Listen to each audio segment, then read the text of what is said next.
semaine à vous qui nous suivez partout dans le monde via notre chaîne YouTube Canal King Télévision en République démocratique du Congo, précisément à Kinshasa. Mesdames, Messieurs, bienvenue dans ce journal.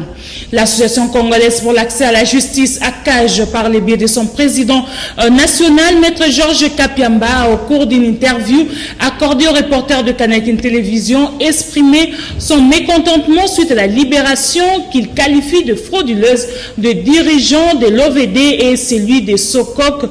ACAJ dénonce et condamne cette libération qualifiée d'irrégulière, voulais-je dire, Constance Mbalabou et Choming Kassiama.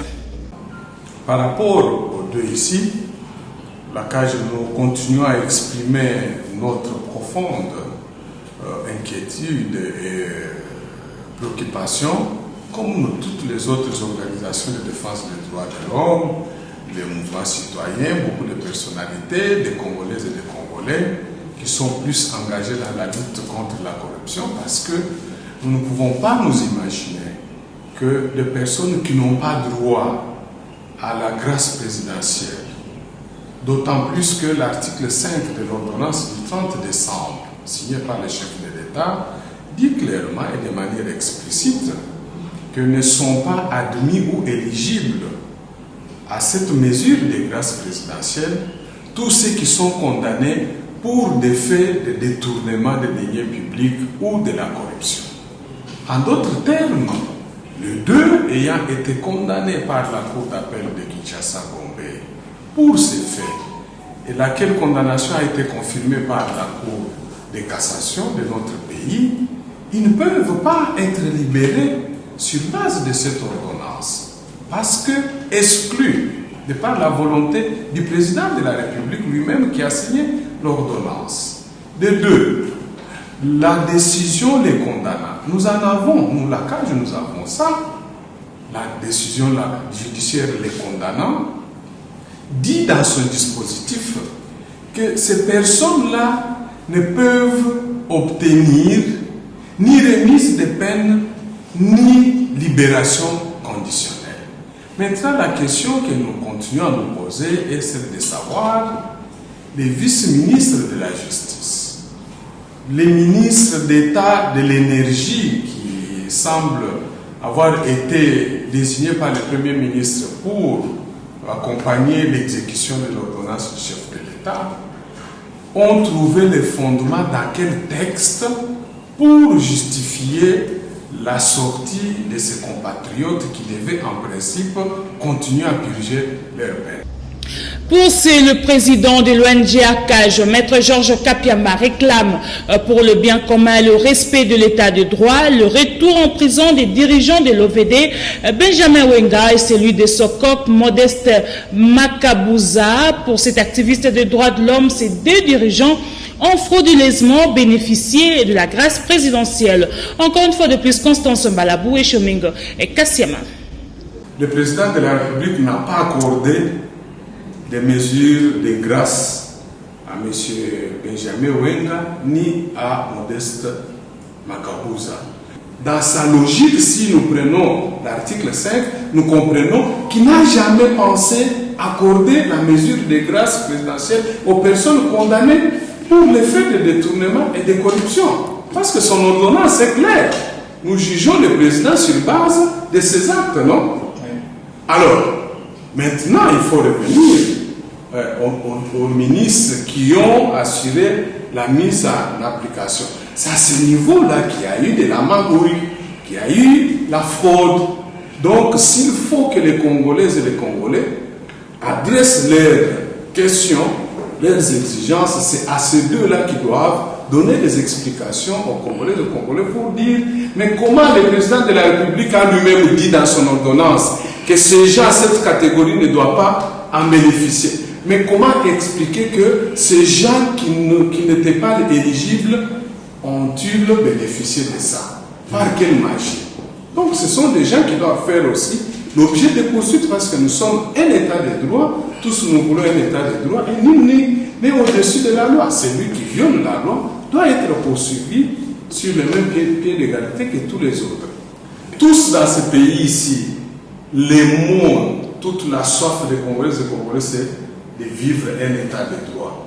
Mais si on commence par ces actes-là, il n'y aura plus d'état de droit. Donc nous, si nous arrivons à gagner ce que nous exigeons, nous serons satisfaits, nous serons contents parce que ça sera le triomphe de l'état de droit, ça sera à l'avantage du peuple congolais, de la RDC. On dira enfin l'état de droit est là, celui qui viole les lois doit être châtié, celui qui va aller à l'encontre de la Constitution va être poursuivi. L'affaire arrestation de Maître Pascal Niembo Muyimba, directeur général du Centre d'évaluation et de certification des substances précieuses et semi-précieuses, CEC, un sigle, est une affaire purement politique. Conclusion faite par le collaborateur de Maître Pascal Niembo au cours d'un point de presse tenu le samedi dernier à Kasavubu. Compte rendu de Jacques Kalonji et Couparbola. Face à la presse, le premier à prendre la parole, c'est Louis-France Kouzikesan Totila, conseiller privé en communication de Maître Pascal Niembo, qui parle d'un acharnement. Tout part deux acharnements. Vous devez comprendre que l'infiltration de la République du Rwanda en RDC est une réalité. Je l'affirme ce jour. Maître Pascal Niembo Muyimba est victime d'une conspiration, d'une cabale mal montée des Rwandais, je reprends les termes, des Rwandais vivant ici au Congo, qui ont même placé certains agents dans leurs entreprises publiques pour faire rapport à leur État. Et le chef de l'État congolais, Félix Antoine Tshisekedi Tshilombo, l'a dénoncé plusieurs fois, cette infiltration. Mais nous ne savons pas d'où vient la distraction. C'est au sommet de l'État, c'est à la populace. Cette question sera répondue avec vous. Le second intervenant, c'est Maître Tichik Fataki, membre du collectif des avocats du directeur général du CEC, qui dénonce plutôt une justice sélective. C'est la loi qui doit être au-dessus de tout le monde. Et la loi ne doit être pas sélective, donc en faveur des uns et en défaveur des autres. Dans l'état des droits, la constitution que je venais d'évoquer tout de suite, en son article 18 alinéa 1er, pose ce postulat que toute personne arrêtée doit être immédiatement informée des motifs de son arrestation. Pour rappel, le directeur général du CEC séjourne dans la prison centrale de Makala après audition au parquet de la cour d'appel de la Gombe mercredi dernier. On reproche à Pascal Niembo le faux et usage de faux ainsi que la malversation financière. Pour l'instant, ses proches signalent que son état de santé s'est détérioré. Dans le cadre de la composition du bureau de l'Assemblée nationale, les ressortissants de la province de la Mongala et de Grand Équateur apportent leur soutien à la candidature du député national Jean-Pierre Liao. Ils sollicitent également à cette occasion le soutien du chef de l'État, car le poste de l'Assemblée nationale pour cette législature a été confié à la Mongala. Alanoka et Pichukizaza, reportage. Les ressortissants de la province de la Mongala et ceux des Grands Équateur et à Kinshasa apportent leur soutien à l'honorable Jean-Pierre Liao dans le but d'occuper la présidence de l'Assemblée nationale. Ils sollicitent le soutien des chefs de l'État pour que Jean-Pierre Liao arrive au perchoir de l'Assemblée nationale de la République démocratique du Congo et servir le pays. Nous, jeunes élites ressortissants de la province de la Mongala à Kinshasa, saluons l'initiative du président de la République, son Excellence Félix Antoine Tshisekedi Tshilombo, d'initier l'union sacrée de la nation en vue d'offrir au peuple congolais une vie meilleure, promettant d'accompagner sans condition le chef de l'État dans sa vision tendant à bâtir une nation forte et prospère au cœur de l'Afrique. Remercions tous les députés nationaux de l'espace Grand Équateur pour avoir, par consensus, accepté de désigner l'honorable Jean-Pierre Liao et Boakalokola, l'élu du territoire de Bumba, comme leur candidat commun au perchoir de l'Assemblée nationale. Apportons, à l'instar de nos élus de l'espace Grand Équateur, notre total soutien à la candidature de l'honorable Jean-Pierre Liraou Eboaka Lokola, dont le profil et l'expertise parlementaire ne sont sujet à caution. Considéré non seulement comme le symbole du rajeunissement et du renouvellement de la classe politique congolaise, mais aussi qui n'aura à subir les injonctions d'une quelconque autorité morale en dehors du chef de l'État. Considérons que le soutien qui serait accordé par le chef de l'État à la candidature de l'honorable Jean-Pierre Liraou Eboaka Lokola fera à coup sûr basculer vers le pouvoir toute la province de la Mongala en particulier et l'espace Grand Équateur en général. Le gouverneur de la ville-province de Kinshasa, en compagnie des députés provinciaux et ministres provinciaux, dont Amos Mbokoso, a effectué une descente à Tchangou pour s'imprégner de l'état de route en vue de procéder à leur réhabilitation. À cet effet, le gouverneur Jean-Tiningo Bilambaka a été à la route Sekomaf, celle de Kimbanseke Cimetière, et pour terminer sa descente à l'axe Djoko à Mikondo, Alanoka et Pichukizaza.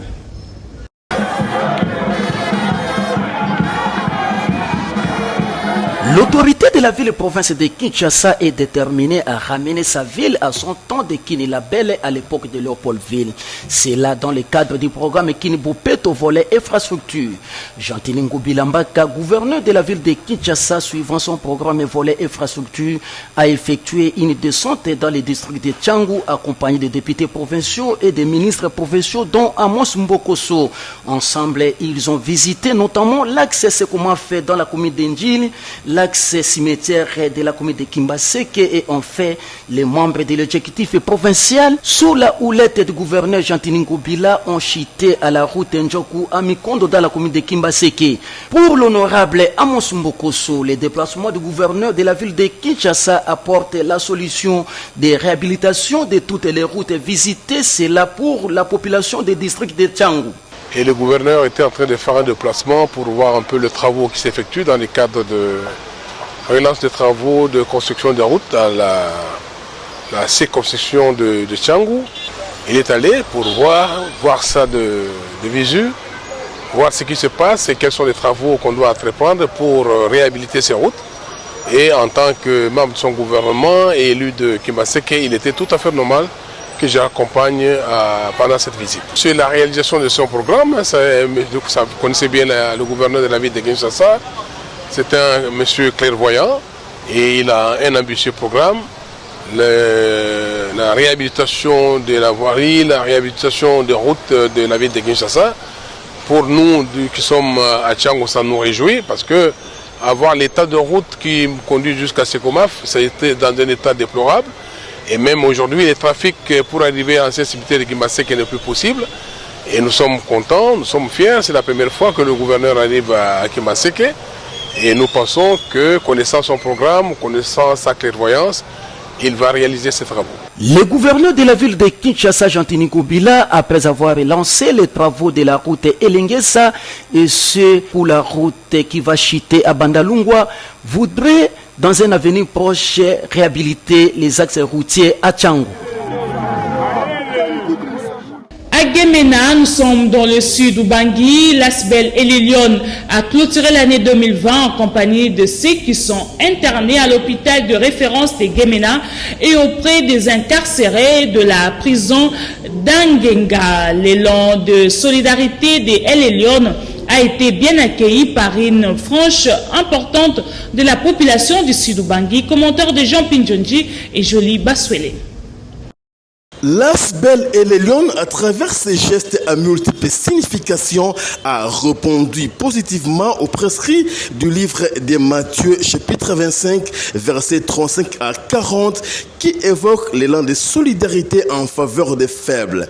L'Asbel et les Lions, avec à sa tête sa présidente, Madame Liliane Bemba, a clôturé l'année 2020 avec les internés de l'hôpital général de Gemena, le Sud-Ubangui. Des échanges de réconfort ont été au menu. Et Madame Bemba a rassuré quant à sa disponibilité et à celle de l'ensemble des membres des Lions pour apporter tout ce qui est utile pour leur soulagement.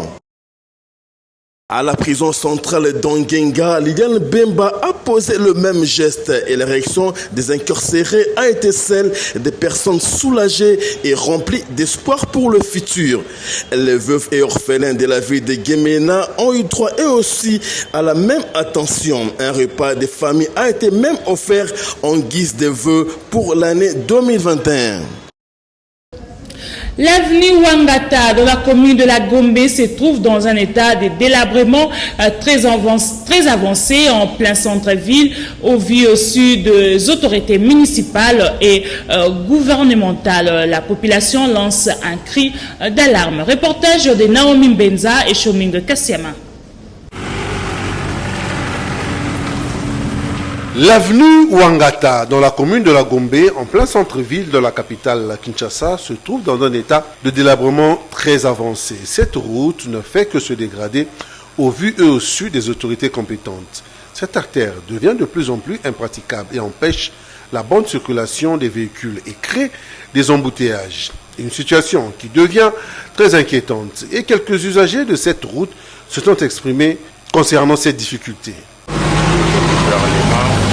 Une responsabilité avec, donc il y a possibilité qu'il puisse éviter la vie parce que déjà c'est un état vraiment qui provoque beaucoup des embouteillages et tout. Même nous qui sommes à pied, nous avons des difficultés quand il plaît. Donc c'est ça ce que je pouvais dire. Donc le gouvernement précisément, le gouvernement provincial, et là on voit le gouverneur de la ville après.